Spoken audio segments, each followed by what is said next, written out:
This is the weirdest tight end year in fantasy football ever. Rank your top tight ends in the comments with me. First, we're already straying from public opinion with Kelce at number 1.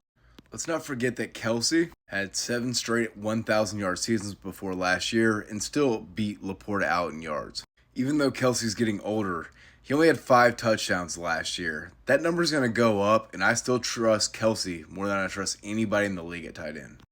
Yeah, he's at number 2, and you might think I'd be lying, but this Detroit player, Sam Laporta, is my number 2 guy. 889 yards receiving last year, and I was huge on Laporta last season.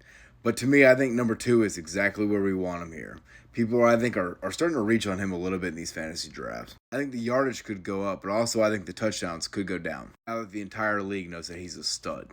We'll be flying on over to this Cardinal at number 3 with Trey McBride. McBride ended last season with 81 receptions, despite the fact that my ball Zach Ertz was right in the middle of his way there. This season will be better. Expect positive TD progression. Number 4 here was a heavy debate, but I like attaching myself to one of the best offenses there in the NFL. You strike fear here with Kittle at 4. I mean, he can score the touchdowns any week. He's proven to be consistently capable of 1,000-yard seasons. I trust him enough. This is where things get dicey, but I like rolling the dice here on Evan Ingram. The man had 114 catches last season, which is unreal. I trust him over this whole next batch of tight ends by a lot. Which leads us to number 6 here, Mark Andrews. He's just got to prove he can stay on the field. That's the main thing here with Mark Andrews. You've seen him be capable of close to a 1,300, 1,400-yard season, but can you trust him to stay on the field when it matters most? That's the big question. He's talented enough to stay in this tier. This is probably my favorite tight end tier in the fantasy football draft. This is high upside tier right here. Dalton Kincaid.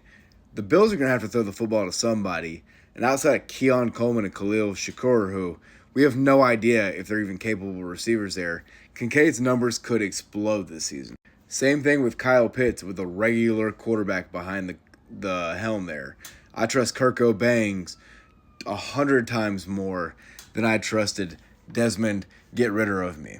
Number 9, probably another sketchy pick for a lot of people here, but Brock Bowers. Same thing I did with TJ Hawkinson last season.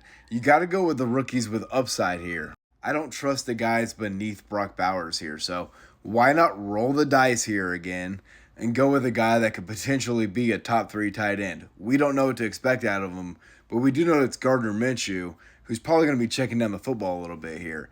And for me, Brock Bowers has the potential to be a top 3, top 5 guy.